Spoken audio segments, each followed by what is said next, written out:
ഇതൊരു ദിലീപ്, പൃഥ്വിരാജ് എന്നീ രണ്ട് നടന്മാരുടെ ഒരു കമ്പാരിസൺ വീഡിയോയാണ്. ഇപ്പോൾ തന്നെ പറയുകയാണ്, ആരെയും അങ്ങോട്ടും ഇങ്ങോട്ടും താഴ്ത്തി പറയുന്നതല്ല. അപ്പോൾ എന്തായാലും നമുക്ക് തുടങ്ങാം. എത്ര സിനിമകൾ ഇവർ രണ്ടുപേരും എത്ര സിനിമകളാണ് അഭിനയിച്ചിട്ടുള്ളത് നോക്കാം. ദിലീപ് 152 സിനിമകളിലാണ് ഇതുവരെ അഭിനയിച്ചു കൊണ്ടിരിക്കുന്നത്.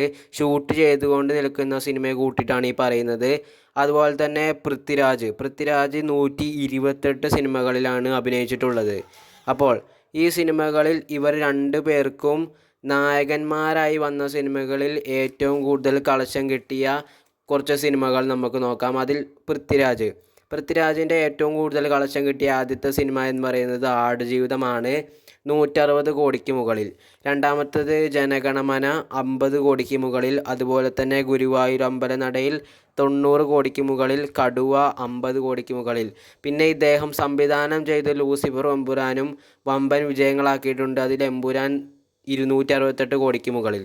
അപ്പോൾ ഇനി നമ്മൾ ദിലീപിൻ്റെ കാര്യം നോക്കുകയാണെങ്കിൽ, ദിലീപ് ഏറ്റവും കൂടുതൽ കളക്ഷൻ നേടിയ സിനിമ എന്ന് പറയുന്നത് രാമലീലയാണ്, 55 കോടിക്ക് മുകളിൽ. പിന്നെ 2 കൺട്രീസ് 50 കോടിക്ക് മുകളിൽ.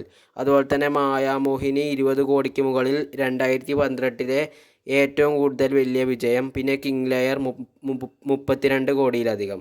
അപ്പോൾ ഇതൊക്കെയാണ് ദിലീപിൻ്റെയും പൃഥ്വിരാജിൻ്റെയും സിനിമയിലെ കളക്ഷൻ വിവരങ്ങൾ എന്ന് പറയുന്നത്. ഇനി പൃഥ്വിരാജിൻ്റെയും ദിലീപിൻ്റെയും ഫാൻസുകൾ എങ്ങനെയാണ് ഇവരെ സപ്പോർട്ട് ചെയ്യുന്നതെന്നാണ് നോക്കാൻ പോകുന്നത്. അതിൽ പൃഥ്വിരാജിനെ പ്രധാനമായും സപ്പോർട്ട് ചെയ്യുന്നത് യുവാക്കളും സിനിമയെ ഗൗരവമായി കാണുന്നവരുമാണ്. യൂത്ത് സപ്പോർട്ട് സ്റ്റൈലിഷായ പൃഥ്വിയുടെ ലുക്കിന് ഇന്നും ഒരു പ്രത്യേക ഫാൻ ബേസ് തന്നെ ഉണ്ട്. അപ്പോൾ ഇങ്ങനത്തെ രീതിയിലാണ് പൃഥ്വിരാജിനെ സപ്പോർട്ട് ചെയ്യുന്നത്. പിന്നെ സംവിധായകൻ എന്ന രംഗത്തും നല്ല രീതിയിൽ പൃഥ്വിരാജിന് സപ്പോർട്ട് കിട്ടുന്നുണ്ട്. അപ്പോൾ ഇനി ദിലീപിൻ്റെ സപ്പോർട്ട് എങ്ങനെയാണെന്ന് നോക്കുകയാണെങ്കിൽ, ജനപ്രിയ നായകൻ എന്ന ഫാൻസ് കരുത്ത് കുടുംബ പ്രേക്ഷകരും കുട്ടികളുമാണ്. ദിലീപിൻ്റെ കരുത്ത് എന്ന് പറയുന്നത് കുടുംബ പ്രേക്ഷകരും കുട്ടികളുമാണ്. അതിൽ ഫാമിലി സപ്പോർട്ട് ദിലീപ് സിനിമകളെന്നും കുടുംബ പ്രേക്ഷകർക്കും കുട്ടികൾക്കും ആഘോഷിക്കാനുള്ള ഒന്നാണ്. അതുകൊണ്ട് തന്നെ തിയേറ്ററുകളിൽ കുടുംബങ്ങളെ എത്തിക്കാനുള്ള അദ്ദേഹത്തിൻ്റെ കഴിവ് ചെറുതൊന്നുമല്ല. അപ്പോൾ ഇതാണ് ദിലീപിൻ്റെ ഫാൻ സപ്പോർട്ടും പൃഥ്വിരാജിൻ്റെ ഫാൻ സപ്പോർട്ടും.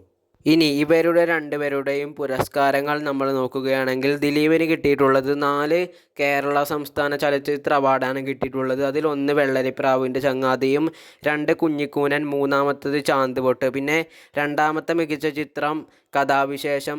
ദിലീപിന് നല്ല രീതിക്ക് നിർമ്മാതാവ് എന്നൊക്കെ നല്ല രീതിയിൽ അവാർഡ് കിട്ടിയിട്ടുണ്ട്. പിന്നെ ഫിലിം ഫെയർ അവാർഡ് മീശമാധവനാണ് കിട്ടിയിട്ടുള്ളത്. അതുകൊണ്ട് തന്നെ മികച്ച നടനും മീശമാധവൻ തന്നെയാണ് പോയത്. പിന്നെ പൃഥ്വിരാജിൻ്റെ പുരസ്കാരങ്ങൾ നോക്കുകയാണെങ്കിൽ, ദേശീയ ചലച്ചിത്ര അവാർഡ് 1, അത് മികച്ച മലയാള ചിത്രം നിർമ്മാതാവ്. അതുപോലെ തന്നെ 4 സംസ്ഥാന ചലച്ചിത്ര അവാർഡ് കിട്ടിയിട്ടുണ്ട്. മികച്ച നടൻ 2006 വാസ്തവം എന്ന സിനിമയ്ക്ക്. അതുപോലെ തന്നെ ആടുജീവിതം, അങ്ങനെയൊക്കെ രീതിയിൽ കിട്ടിയിട്ടുണ്ട് പൃഥ്വിരാജിന്. അപ്പോൾ ഇതാണ് ഇവരുടെ രണ്ടുപേരുടെയും പുരസ്കാരങ്ങൾ പറയുകയാണെങ്കിൽ.